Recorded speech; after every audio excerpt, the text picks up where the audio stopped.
이 시간은 담임 목사님께서 믿음, 보이지 않는 것들의 증거라는 제목으로 말씀 선포하실 때 큰 은혜 받으시길 바랍니다. 할렐루야. 3부 예배 오신 여러분 한 분 한 분을 주의 이름으로 축복합니다. 우리 옆 사람과 인사하겠습니다. 오늘도 하나님의 음성을 들읍시다. 눈이 많이 왔는데 오시는 길에 어려움은 없었는지 모르겠어요. 참 40, 50년 전에 생각이 납니다. 고등학교 때 참 눈이 많이 와서 제가 그 성우 아파트에서 저 역북동까지 걸어갔는데 거의 2시간이 걸리더라고요. 날씨도 엄청나게 춥고 혹시나 어려운 점이 없는지 모르겠는데 여러분 오늘 큰 은혜 하나님이 주실 줄로 믿습니다. 오늘은 마지막 주일입니다. 여러분 주의 이름으로 축복하고 마지막 주일까지 예배할 수 있어서 얼마나 감사해요. 또 오늘 송구영신 예배 새해를 맞이하는 아주 분기점에 있습니다. 꼭 첫 시간을 하나님 앞에 드리는 그런 은혜가 있으시기를 주의 이름으로 축복합니다. 다시 한번 축복하겠습니다. 올 한 해 수고 많으셨습니다. 송구영신 예배에 큰 복을 받으십시오. 아멘. 하나님은 첫 열매, 첫 시간, 장자 그걸 참 좋아하세요. 하나님을 뒤로 미루는 걸 제일 싫어하세요. 우리 시온성가대가 찬양한 것처럼 참 전도서 말씀이 얼마나 은혜가 돼. 3장에 나오는 말씀이 있죠. 때를 따라 아름답게 하시는데 울 때가 있으면 웃을 때가 있고 아플 때가 있으면 나을 때가 있고 형통할 때가 있으면 어려울 때가 있고 참 우리의 인생의 때가 다양하지만 그러한 상황 속에서도 여전히 하나님만 의지하는 저와 여러분 될 수 있기를 주의 이름으로 축원합니다. 한번 따라서 하겠습니다. 믿음, 보이지 않는 것들의 증거. 국제 제자 훈련에서 나온 훈련원에서 나온 믿음 사용 설명서라는 책에 보면은 공간 복음에서는 믿음을 피스티스 명사형으로 얘기하고 있다. 공간 복음은 마태, 마가, 누가 복음을 얘기하는 건데요. 거기에서는 믿음을 피스티스라는 헬라어로 얘기하고 명사형이다. 그럼 요한복음에서는 어떻게 쓰고 있냐면은 피스티오라는 헬라어 단어를 쓰는데 동사형을 쓰고 있다. 그래서 요한은 단 한 번도 피스티스라는 명사형의 믿음을 쓴 적이 없다라는 거죠. 명사와 동사를 구분이 되겠죠, 여러분? 그래서 믿음에 대한 강조점을 얘기하고 있는데 특별히 요한복음 11장 가보면 예수님이 나사로를 살리시는 현장에서 절정을 이루는 거죠. 참 그 사건을 볼 때마다 죽은 지 3일 만에 또 사람을 살렸다는 게 이게 참 이 믿음의 절정의 부분이거든요. 물론 예수님의 부활을 예고한 사건인데 죽은 자를 살리는 거, 죽은 자를 살리신 분, 그분 한번 멋지게 여러분 믿어보시지 않겠어요, 여러분? 참 이거 매력 있는 거예요. 시체가 썩은 냄새가 나는 사람을 살렸단 말이죠. 걸어 나오게 했단 말이죠. 예수님이 그렇게 하셨어요. 나사로야 나오너라 한마디에 그냥 무덤에서 걸어 나오는 거예요. 멋진 예수님이세요. 우리가 믿는 예수님 바로 그분이다. 자, 성경에 나오는 마르다의 믿음은 어떤 믿음입니까? 마르다의 믿음은 명사형의 믿음, 고백적인 믿음이다 이렇게 보고 있어요. 그렇다면 주님이 원하시는 믿음은 무엇입니까? 바로 돌을 옮겨 놓는 믿음, 그리고 동사형의 믿음, 그리고 믿음과를 행동에 옮기는 실천적인 믿음을 요구하신다라는 거죠. 그것이 참 믿음이다라는 거죠. 할렐루야. 믿음은 그저 바라만 보는 것일까요, 여러분? 아니라는 것입니다. 그저 멍하니 바라보는 믿음에는 하나님의 역사와 기적이 절대 일어나지 않는다. 요한복음 히브리서 11장 40절에서 4절에서 40절까지를 보라는 것입니다.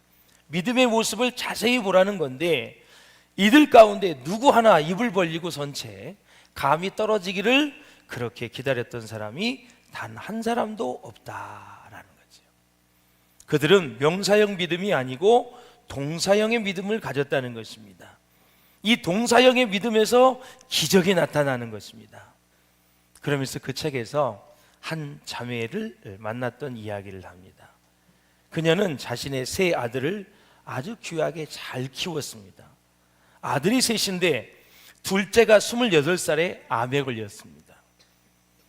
대장, 직장, 위에까지 암이 전체 퍼져 있었습니다. 너무너무 늦게 발견되어서 수술이 어려웠습니다.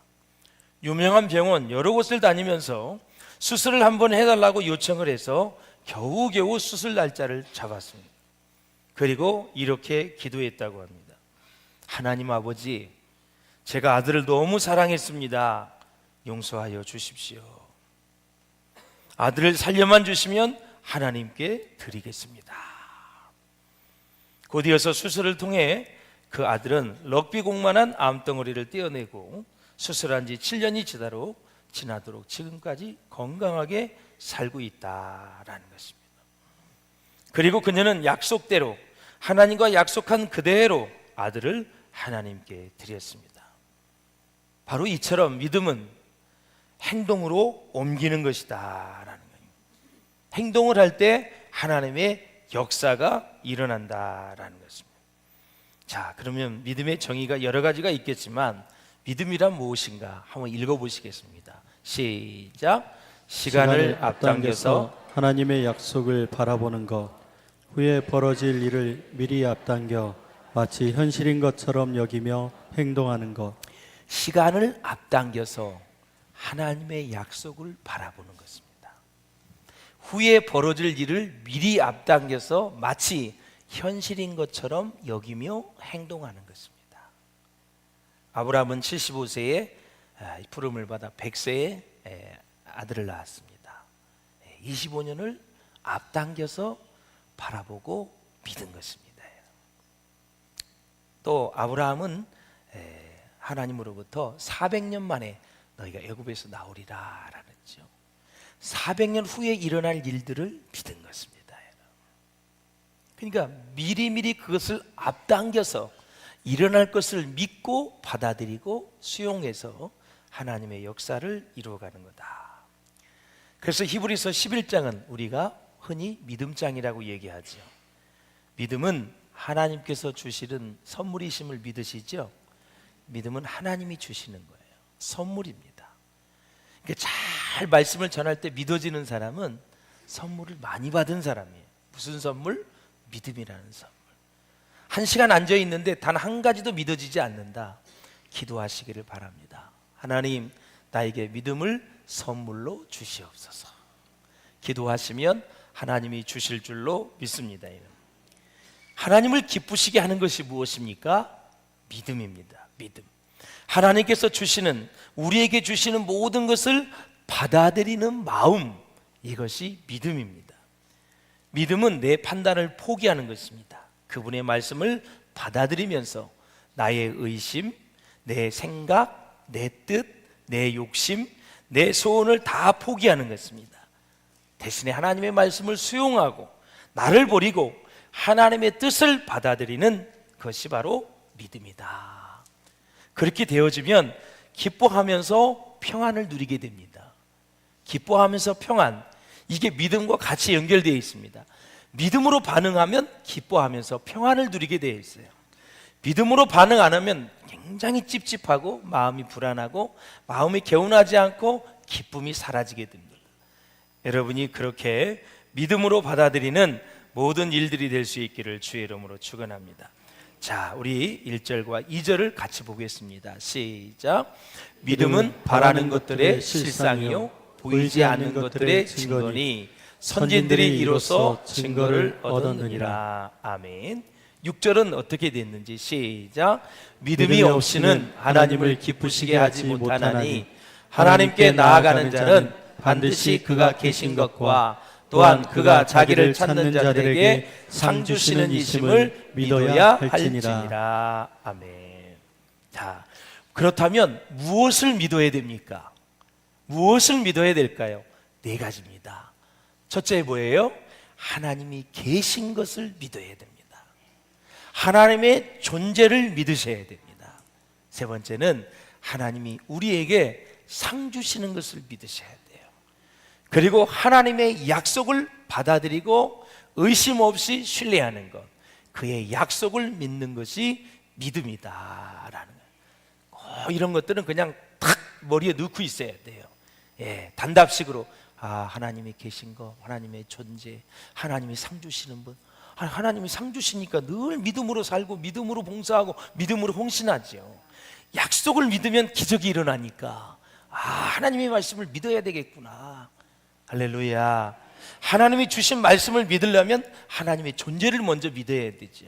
하나님이 계신 것을 먼저 믿어야 된다라는 거죠. 하나님은 영이시라 보이질 않아요. 그렇게 불상처럼 크면 얼마나 좋을까요? 하나님은 영이시라 그랬어요. 스스로 존재하는 분이에요. 그런데 우리가 전심으로 하나님께 기도하면 하나님이 우리를 만나주신다 그랬어요. 얼마나 감사해요. 천지를 창조하신 분이. 자, 우리 호라티우스 보나르가 뭐라 그랬는지 이거 참 중요한 거예요. 한번 읽어보세요. 믿음이 뭔지. 시작. 신앙생활은 믿음으로 시작해서 믿음으로 동력을 얻고 믿음으로 끝내는 여정이다 그랬어요. 믿음으로 시작하는 게 신앙생활이에요.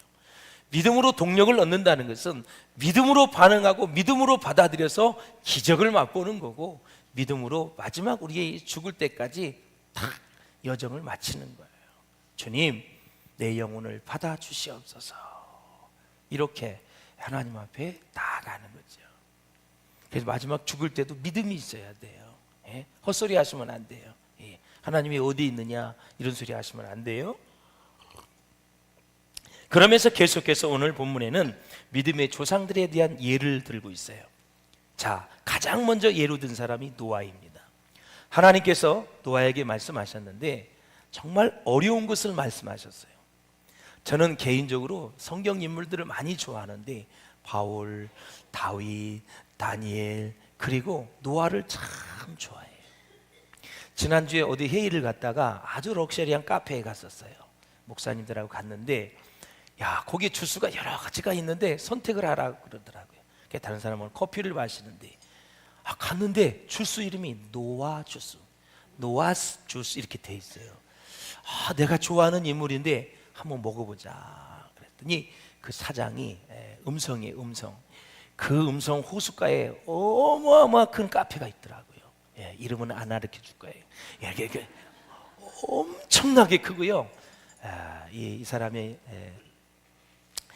여러 가지 이제 사업을 하다가 호숫가 옆에 진짜 상상할 수 없을 정도로 우리 비전 교회 한 5배는 될 거예요. 그 정도로 크기에 카페를 만들었는데 아주 럭셔리. 돈 있는 사람이 교회를 저렇게 한번 치면 얼마나 좋을까. 정말 한 사람이 그냥 돈이 있어가지고 저 정도 하는데 왜 우리 그 비전 교회나 우리 예수 믿는 사람은 부자가 그렇게 많지 않을까. 부자 되시기를 주의 이름으로 축원합니다. 물질의 복을 받으시기를 바랍니다. 물질의 기둥이 될 수 있기를 주의 이름으로 축원합니다. 그래서 주스를 마셨는데 아주 유기농 맛있는 주스였어요. 노아라. 자, 오늘 본문에 보면은 이제 노아가 아라랏산 꼭대기에다가 120년 동안 배를 만들었어요. 요즘에요 신학생들이 성경 지식이 없어가지고 노아의 방주가 어디에 머물렀습니까? 문제를 냈더니 백두산, 어떤 사람은 한라산 이렇게 써놔가지고 교수가 그냥 어안이 봉봉했대요. 아연실석했대요. 그러시면 안 되죠. 신학을 하는 사람이 목사 고시를 보는데 노아의 방주가 어디에 머물렀더니 백두산이 뭐예요? 그러면 안 되죠. 따라서 해서 아라랏산. 아라랏산에 머물렀는데 꼭대기에다가 120년 동안 배를 만들면 인류 역사의 최초의 조선소입니다. 그런데 이 지구촌의 모든 조선소는 산에 있지 않고 바다에 위치하고 있는데 노아의 조선소만큼은 산에 위치했다. 최꼭대기에. 지금 말로 하면 사실 속된 말로 정신병자가 아닙니까? 그러나 사랑하는 성도 여러분, 노아는 그 말씀 그대로 믿었습니다. 그리고 그 믿음대로 되었다라는 거죠. 120년 될 일을 하나님의 말씀을 믿고 따르고 순종하고 꾸준하게 인내하면서 그 약속 위에 예정된 시간을 향해서 나아가는 노아, 이것이 참 위대한 믿음의 사람의 모습인 줄로 믿습니다. 우리 한번 일상생활을 생각해 보겠습니다. 자, 우리는 자동차를 운전하거나 걸어갈 때 신호등을 만나게 되죠. 그 서 있는 그 시간은 곧 믿음을 행사하는 시간이거든요. 지금은 적색불이지만, 빨간불이지만 조금 이후에 초록불로 바뀔 것을 믿는 것입니다. 믿고 기다리는 거예요. 한 통계 조사를 보니까 우리가 한평생 신호등 앞에서 기다리는 시간을 모아니까 어느 정도 되겠어요? 평균이 6개월이래요. 6개월. 평생. 적어도 6개월은 굳은 믿음을 행사하며 꼼짝하지도 않고 기다리는 거예요. 왜? 빨간불이면 반드시 기다리면 초록불로 바뀔 것을 믿기 때문에 기다리는 거예요. 사랑하는 여러분, 그러는 차원에서 이제 하나님의 시간과 우리의 시간을 한번 살펴보겠습니다. 여기서부터는 더 정신 차리고 드려야 되고, 제가 지금 설명하는 시간이 잘 이해되어지면 철학을 잘하는 사람들이에요. 잘 들어보세요. 시간과 믿음의 상관관계입니다. 성경은 믿음은 바라는 것들의 실상이요, 보지 못하는 것들의 증거라고 말씀하고 있어요. 그래서 바라는 것들이 곧 시간입니다. 시간. 보이진 않지만 그것에 대한 증거라고 말씀하고 있어요. 하나님은 시간을 창조하신 분입니다. 창세기 1장 1절을 보실까요? 시작. 태초에 하나님이 천지를 창조하십니다. 천지를 창조하시기 전에는 태초도 없었습니다. 그렇죠? 그러니까 하나님만 혼자 계시는 시간이 있었어요. 시간이 없던 시간이 있었습니다. 그러니까 하나님께서 시계를 향해 바늘을 움직이라고 말씀하시자 시계의 바늘이 움직이기 시작하면 그 시점을 우리는 태초라고 부르는 거죠. 천지 만물을 창조한 그 시점입니다. 스스로 영원히 존재하시는 하나님께는 사실상 시간의 흐름이 없어요. 아직 창조하시기 전에 하나님만 계시던 그 상황, 우리는 그것을 아직 시간이라고 이야기할 수 없다라는 거예요. 그런 상황 가운데 하나님께서 천지를 지으시기도 하시고 태초라는 시간을 만드시며 시간을 움직이게 했다라는 사실. 그때부터 시계 바늘이 움직이기를 시작했습니다. 그리고 천지를 만드셨습니다. 그렇게 하나님께서는 시간과 공간을 창조하셨다라는 것입니다. 시간을 만드신 하나님, 그렇기 때문에 전적으로 시간을 또 다스리시는 분이 하나님이십니다. 할렐루야. 다스립니다. 전적으로 시간을 손에 쥐고 계시는 분이 하나님이십니다. 그래서 우리 하나님은 시간을 뛰어넘어 그 위에 계시는 분이다. 이해가 되시나요, 여러분? 예. 아멘을 안 해도 그냥 가겠습니다. 베드로후서 3장 8절을 한번 읽어보겠습니다. 시작. 사랑하는 자들아, 주께는 하루가 천년 같고 천년이 하루 같다는 이 한 가지를 잊지 말라. 여러분들이 오늘 제가 설명해드리는 믿음을 이해하면, 시간과 관련해서 이 믿음을 이해하면 성경에 나오는 모든 인물들을 다 이해할 수 있어요. 믿음이 뭔지를 모르는 거예요. 그래서 왜 하나님께는 천년이 하루 같기도 하고 하루가 천년 같기도 할까요? 아니, 하루가 천년 같대요. 또 천년이 하루 같대요. 놀랍지요? 그것은 바로 하나님께서 시간 위에 계시기 때문에 그래요.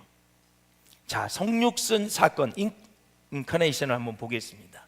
하나님께서 사람이 되셔서 우리를 찾아오신 거죠. 그게 성육신 사건입니다. 하나님께서 눈에 보이는 모습으로 시간과 공간 속으로 찾아 들어오신 것입니다. 예수님께서는 스스로를 시간 아래 가두셨습니다. 공간 아래 가두시며 우리를 찾아오셨습니다. 시간 위에 계시던 분이 시간 속으로, 공간 속으로 찾아오신 것이고 내려온 것입니다. 공간을 그 소나기에 쥐고 계시던 그분이 공간 속으로 찾아오신 거예요. 죄로 망가진 인류를 구원하시기 위해서, 인류를 치유와 회복을 위해서 또 예수님께서는 시간과 공간 속으로 우리를 찾아오셨다라는 사실. 시간을 드린다는 말이 맞지 않는 거예요. 시간은 다 하나님께 빌려 쓰는 거예요. 생명도 다 하나님의 손에 달려 있기 때문에 하나님이 주시는 만큼만 사는 거예요. 할렐루야. 관리는 하겠지만 생명의 모든 주권은 하나님 앞에 있다라는 거예요. 그래서 하나님의 다스림을 받는 인류 역사는 이런 의미에서 하나님의 승리의 사건이다. 하나님은 망가진 모든 것을 고치시는 분입니다. 하나님은 아주 멋지고 아름답게 인류의 역사를 만들어 가시는 분입니다. 반면에 우리는 시간에 갇혀 사는 존재들입니다. 단 1초 앞도 내다볼 수 없는 그런 시간 아래서 순간순간을 살아가는 존재들입니다. 증거를 대겠습니다. 시편 90편을 읽어보겠습니다. 시작. 우리의 연수가 70이요 강건하면 80이라도 그 연수의 자랑은 수고와 슬픔뿐이요 신속히 가니 우리가 날아가나이다. 우리에게 우리 날 계수함을 가르치사 지혜로운 마음을 알게 하소서. 아멘. 하나님이 인생을 못 박았습니다. 너희가 강건하면 70이다 80. 더 우리가 관리를 해서 100세도 살지만 갇혀있는 시간입니다. 하나님은 영원하신 분이십니다. 할렐루야. 그래서 우리에게 우리 날 계수함을 가르치사 지혜로운 마음을 얻게 하소서. 우리의 남은 세월을 계산하면 우리에게 지혜가 생긴다. 내려놓을 걸 내려놓고, 그리고 신경 쓰지 말아야 될 것을 다 내려놓고 어디에 집중하며 살아야 될지를 하나님이 가르쳐 주신다. 병원에 갔더니 암 선고를 받았어요. 당신은 딱 1년입니다 6개월입니다 3개월입니다 했을 때 3개월 안에 6개월 안에 1년을 어떻게 살아갈 것인가? 그것은 갇혀있는 시간이에요. 남은 시간을 생각하면 사람의 지혜가 오는 거예요. 여러분 3개월 산다는데 그때 고시 공부 준비하는 사람이 있을까요? 3개월 산다는데 영어 공부하는 사람이 있을까요? 3개월 사는데 지지고 볶을 사람이 있을까요? 없어요. 나의 한계를 깨달을 때, 내 남은 시간을 깨달을 때 하나님이 지혜를 주시는 거예요. 제일 미련한 사람은 천년만년 살 것처럼 말하고 행동하는 사람이에요. 절대 그러시면 안 돼요. 내일 죽을 수도 있어요. 오늘 죽을 수도 있어요. 아무도 사람은 자기 인생을 알 수가 없는 거예요. 그저 주신 인생을, 오늘 하루를 하나님 앞에 감사하셔야 돼요. 예. 내일 일은 내일이 염려할 것이요 한낱 괴로움은 그날에 족하니라. 그래서 내일은 내일이 염려할 거예요. 그러니까 염려와 걱정 근심을 내던지라는 거죠. 그래서 주님 안에서 기쁘고 즐겁게 살라는 거예요. 그래서 참된 지혜는 시간 안에 갇혀 살고 있는 우리로 하여금 그 한계를 깨닫게 하는 거죠. 우리 인생에 남아있는 날수가 제한되어 있음을 아는 것입니다. 아무리 좋은 약을 먹고 보약을 먹고 병원을 자주 다닌다 할지라도 우리는 100세를 넘기면 죽게 돼 있어요. 우리는 시간 안에 갇혀 살아가고 있어서 앞을 미리 보고 싶지만 볼 수가 없는 존재들이에요. 자, 미국의 공중 이생국 장관이었던 닥터 쿱이라는 사람이 뭐라고 얘기했는지 읽어봐요. 시작. 현실을 살아가는 사람들에게 가장 커다란 스트레스의 원인은 현실이다. 이게 무슨 일일까? 가장 현실이 스트레스다 이거죠. 우리의 연수가 아무리 길다고 자랑해 본들 그 연수의 자랑은 아까 뭐라 그랬어요? 수고와 슬픔뿐이라는 말씀과 일맥상통하는 표현이 있죠. 가장 커다란 스트레스의 원인은 현실이다. 그러니까 우리의 삶의 현실 자체가 우리에게 스트레스라는 사실이에요. 성경에 나오는 하나님의 그런 모습은 어떻습니까? 시간 위에 계시는 하나님께서 시간 아래 갇혀 살고 있는 우리를 찾아오셔서 우리의 손을 붙잡습니다. 그래서 뭐라 그러시냐면 나와 함께 영원한 여행을 시작하자. 너희가 시간 아래 갇혀 있지만 나를 믿고 예수를 믿음 구원을 받아 영생을 받기 때문에 나와 함께 영원한 여행을 시작하자. 여러분, 우리가 유럽이나 미국이나 좋은 곳에 열흘이나 20일 갔다 오면 참 좋지요. 예? 돈도 많이 들어갑니다, 여러분. 그런데 우리 하나님은 그것보다 수천 배, 수억 배 좋은 천국에서 영원한 여행을 시작하자 그러는 거예요. 돈 한 푼도 내지도 않고, 예, 카드 안 긁어도 된다. 영원한 여행을 돈 한 푼 없이 내가 해줄 테니까 그 영원한 여행을 시작하자고 우리를 찾아오시고 초청하시는 분이에요. 여러분들은 그 초청에 응하셔서 하나님의 아들, 딸들이 되었고 하나님의 자녀되는 권세를 가졌고 죄사함의 용서를 받아서 우리는 그러한 축복을 지금 누리며 사는 거예요. 그러한 차원에서 모든 어려움을 잘 이길 수 있기를 주의 이름으로 축원합니다. 시간을 손에 쥐고 계시는 그리스도 예수께서 우리 손을 붙잡으시고 뭐라 그러냐면 나와 함께 시간을 뛰어넘는 믿음의 여정을 시작하자고 말씀하시는 거예요. 영원한 여행을 시작하시는 분이 이제는 이 땅에 살 동안에는 믿음의 여정의 여행을 시작하자. 졸지 말고 잘 들으셔야 됩니다. 아주 중요한 순간이에요. 사랑하는 여러분, 그렇습니다. 믿음의 여정을 시작하자. 시간의 흐름이 없는 하나님과 시간 속에 갇혀 살고 있는 우리, 이 둘 사이에 놓여 있는 그 간격을 메꾸어 나갈 수 있는 통로가 뭐냐? 믿음이다라는 거죠. 믿음은 시간 위에 초월해 계시는 하나님께서 계심을 믿는 것을 의미하는 거예요.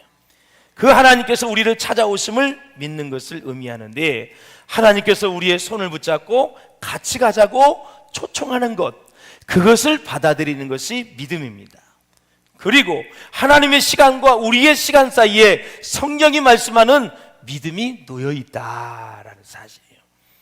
그래서 믿음의 조상들은 시간을 앞당겨서 인생을 바라보는 시각, 즉 믿음의 시각을 갖고 있었다라는 거죠. 10년, 20년, 100년, 400년 후에 현실로 나타날 멀리 있는 미래의 일들이었지만 믿음의 조상들은 믿음의 시각으로 멀리 있는 일들을 바라보고 받아들였다. 그것이 믿음이었다라는 거예요. 오늘 집에 가셔서 부부끼리 질문하셔야 돼요. 오늘 목사님 설교 내용이 뭐야? 꼭 오늘 얘기하셔야 돼요. 난 몰라. 그럼 나도 몰라. 그러시면 안 돼요. 정확하게 설명해 줄 수 있어야 돼요. 그것도 몰라? 그러면서 탁 팔을 걷어붙이고 설명을 해 주셔야 돼요. 꼭 그렇게 할 수 있기를 바랍니다. 사랑하는 여러분, 자, 믿음은 바라는 것들의 실상이요 그랬어요. 바라는 것들이 오늘 이 자리에 믿을 수 있는 그 모습으로 놓여 있다는 의미에서 무슨 단어를 써요? 실상이라는 단어를 쓰는 거예요. 자, 바라는 것들이 오늘 이 자리에 만질 수 있는 모습으로 놓여 있다는 의미에서 실상입니다. 이제부터 예를 들면 이제 쉬울 거예요. 자, 서두에 노아를 말씀을 드렸습니다만, 노아는 비를 내리실 것이라는 하나님의 말씀을 듣고 하나님을 경배했기에 지금 비가 내리고 있지 않지만, 한 번도 비를 본 적이 없지만 시간을 앞당겨서 자기 눈앞에서 빗물이 떨어지는 것을 보고 있는 것처럼 방주를 열심히 지었다라는 사실. 할렐루야. 여기에 노아의 믿음에 뛰어남이 있다라는 사실이에요. 제가 이제 우리 교회가 새성전 건축을 앞두고 있잖아요. 새성전 건축과 노아의 방주를 한번 비교를 해봤어요. 자, 노아의 방주는 몇 년 만에 지었을까요? 120년이에요. 굉장히 긴 세월이에요. 우리 비전교회 새성전은 건축 전문가가 얘기하기를 1년 반에서 2년이 걸릴 것이다, 이렇게 얘기해요. 노아의 방주보다 쉬워요, 어려워요? 쉬워요. 자, 노아의 가족은 노아의 방주를 지을 때 모든 자재를 직접 조달을 했습니다. 나무를 직접 베어서 그걸 잘라서 방주를 지었기 때문에 얼마나 힘들었을까요? 우리 새성전 건축은 철근을 우리가 만들지 않습니다. 만들어진 것을 가져오는 거고, 시멘트도 가져와서 붓기만 하면 되는 거고, 나무도 다 해놓은 걸 가져오면 되는 거고, 완성된 제품을 조립한다, 조합한다라는 의미로 보면은 노아의 방주가 어려워요? 새성전 건축이 어려워요? 노아의 방주가 어렵죠. 어렵죠. 자, 그러면 노아는 연봉이 얼마였을까? 120년 동안 연봉을 한번 계산을 해보세요. 가족이 8명이 매일 출근을 했습니다. 한번 계산해 보세요. 시간이 없어서 안 될 것 같아요. 자, 우리는 성전을 짓는 것은 전문가가 지읍니다. 사이즈를 한번 비교해 보았습니다. 노아의 방주가 여러분 길이가 135m예요. 넓이가 20에서 25m예요. 우리 본당에 비하면 5배입니다. 높이는 좀 더 높아요. 새 성전에 비하면 2.5배예요. 자, 노아의 방주가 커요? 우리 새 성전이 커요? 노아의 방주가 훨씬 크지요. 자, 그러면 거기에 투입된 인원은 몇 명이었느냐? 노아의 식구는 몇 명이었었어요? 몇 명? 8명이었었어요. 비전교회는 몇 명일까요? 어린아이, 학생, 청년, 장년 다 해서 1000명이 훨씬 넘어요. 예. 그러면 8명이 짓는 게 어려울까요? 1000명이 짓는 게 어려울까요? 예. 너무나 유치해서 여러분 한심 돋는 눈빛으로 저를 쳐다봅니다. 예. 노아는 단 한 번도 비를 본 적이 없어요. 그런데 홍수가 난대요. 배를 만들래요. 그것도 산에서 말입니다. 이렇게 사랑하는 여러분, 물이 하늘에서 내려오는 것을 본 적이 없는 그 노아가 방주를 120년 동안 지었어요. 그런데 예배당은, 성전은 벌써 몇천 년 전부터 전 세계에서 다 성전을 짓는 모습을 우리가 보았습니다. 용인에도 여러분 1400개의 교회가 있습니다. 대한민국에 5만 3천 개의 교회가 있습니다. 우리는 성전을 다 본 사람들이에요. 노아는 시간을 앞당겨서 비가 내리는 것이 현실인 것처럼 이해하고 방주를 열심히 지었다라는 사실이에요. 이것은 비가 올 것이라고 하신 하나님의 말씀을 액면 그대로 믿어서 받아들인 거예요. 미래를 현실로 앞당겨서 행동한 모습이었다. 이것을 히브리서 기자는 하나님을 경외하는 모습이며 믿음이라고 아주 좋게 평가하고 있는 것입니다. 자, 120년 시간은 그 공백을 메꾸는 것이 뭐냐? 믿음입니다. 10년을 짓다가 아이고 힘들어. 20년을 짓다가 아이고 힘들어. 얼마나 힘들겠어요. 그런데 120년을 계속 믿음을 가지고 120년이 지나면 비가 올 거야. 그 생각 하나 가지고 하나님의 말씀이기 때문에 계속 이랬던 거예요. 그 인내심. 와, 말씀을 묵상해 보는데 너무너무 초라하고 부끄러운 거예요. 사랑하는 여러분, 도전이 될 수 있기를 바라고요. 본 적이 없는 비를 주실 것을 받아들이는 것이 믿음입니다. 바다가 아닌 산에서 지으라는 말씀에 순종한 것이 믿음입니다. 120년 동안 병들지 않고 방주를 지을 수 있도록 하나님이 지켜주실 것을 믿는 것이 믿음입니다. 수많은 사람들이 정신병자라고 조롱과 멸시를 했습니다. 그것을 참아내는 것이 믿음인 것입니다. 노아의 방주를 보시면, 묵상하면 정말 위로가 되는 것입니다. 아브라함과 사라를 오늘 본문에서 얘기합니다. 어디로 떠나가야 될지는 몰랐습니다. 하나님의 지시하심을 믿고 발걸음을 옮겼습니다. 의식주는 어떻게 해결하며, 강도는 어떻게 해결하며, 내비게이션도 없습니다. 아무것도 없는 머나먼 길을, 지금으로 따지면 그 이란, 이라크 거기기 때문에 이 가나안 따지 가려면 2000km입니다. 서울에서 부산까지 400km인데 5배를 여러분 가야 되는 머나먼 길입니다. 자동차가 아닙니다. 짐승을 끌고 가야 되는 것입니다. 그런데도 하나님이 말씀하셨더니 그 길을 떠난 사람이 아브라함이었다. 그리고 아이를 주신다고 했는데 75세에 떠나서 부름을 받아서 100세의 아들을 얻었습니다. 25년 동안 그는 시간을 앞당겨서 믿은 것입니다. 하나님이 주실 줄로 믿은 것입니다. 5절을 한번 보십시오. 5절 시작. 믿음으로 에녹은 죽음을 보지 않고 옮겨졌으니 하나님이 그를 옮기심으로 다시 보이지 아니하였느니라. 그는 옮겨지기 전에 하나님을 기쁘시게 하는 자라 하는 증거를 받았느니라. 아멘. 여러분, 하나님과 동행했던 에녹, 300년 동안 동행하다가 하나님 부르셔서 승천한 사람이 에녹입니다. 히브리어로 에녹은 동행이 무슨 뜻인지 아세요? 한평생 하나님과 같이 걸었다는 뜻입니다. 동행이. 또 한 가지 뜻은 하나님을 늘 옆에 모셨다는 뜻입니다. 그것이 믿음으로 평가하고 있는 것입니다.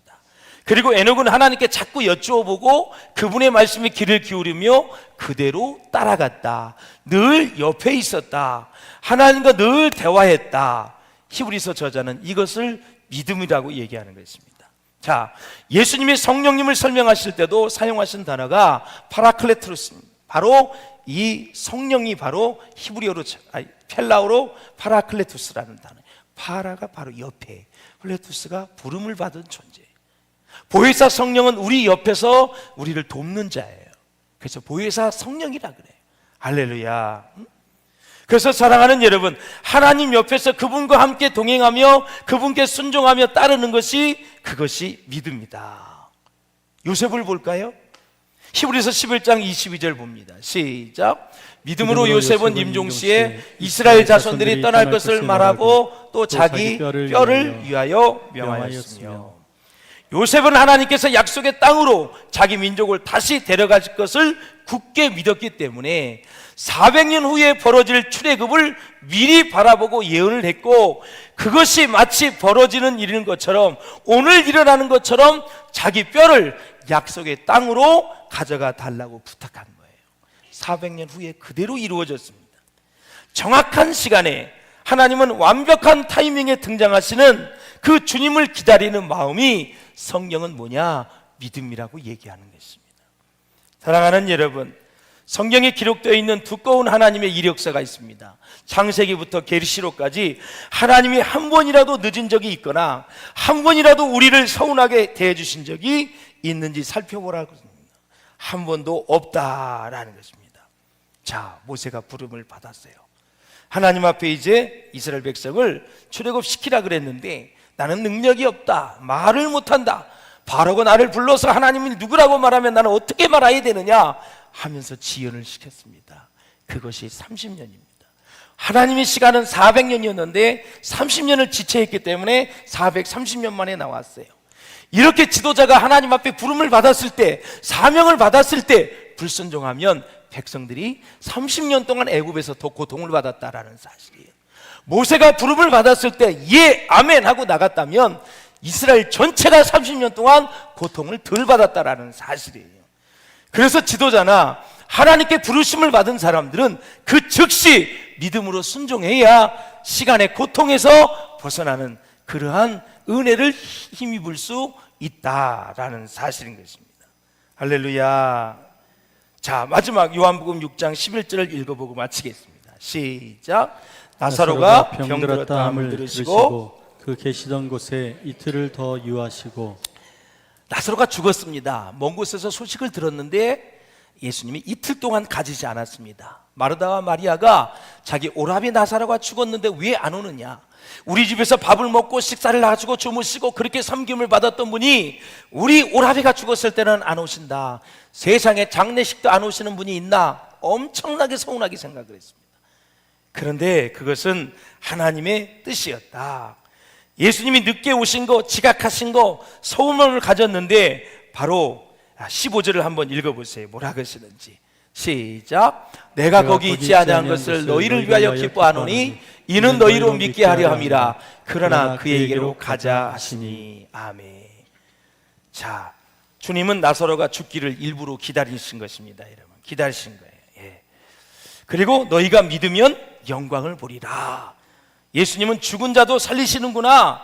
그래서 이틀을 더 유하시고 완벽한 타이밍을 조정하신 분이 바로 예수님이십니다. 그러니 예수님은 늦지 않으신 것입니다. 왜? 하나님의 시간에 따라 움직였기 때문에, 하나님의 영광을 드러납니다. 마침내 부활을 예고한 사건이기 때문에 마르다와 마리아는 서운해하지만 하나님의 시간은 이틀 더 있다, 완벽히 죽은 다음에 살려내고 싶은 것이 하나님의 뜻이었다. 사랑하는 여러분, 말씀을 맺겠습니다. 믿음이란 하나님의 시간과 우리의 시간의 간격을 메꾸는 것입니다. 인내하면서 그것이 현실로 이루어질 줄로 믿고 계속 바라보면서 버텨내고 인내하고 하나님을 바라보는 거예요. 마지막, 믿음은 시간을 당겨서 오늘 미리 바라보는 시각을 의미하는 것입니다. 될 줄로 믿는 실상이 나타날 것을 믿고 하나님의 말씀을 부여잡고 나아가는 것이 믿음이다라는 사실이에요. 믿음의 부요한 자가 다 되실 수 있기를 주의 이름으로 축원을 드립니다. 무슨 일을 하면 계산하지 말고 말씀을 들여다봐야지, 계산하지 말고 말씀을 믿어야지, 계산하지 말고 앞으로 몇 년 후에 일어날 일들을 기대하며 나가야지. 그런 믿음이 없다면 하나님께 쓰임받을 수 없고 하나님이 쓰시지도 않는다라는 사실이에요. 여러분에게 참 믿음이 있으시기를 바라고 위대한 역사를 이루어가는 우리 비전교회 성도들 다 될 수 있기를 주님의 이름으로 축원합니다. 기도하시겠습니다.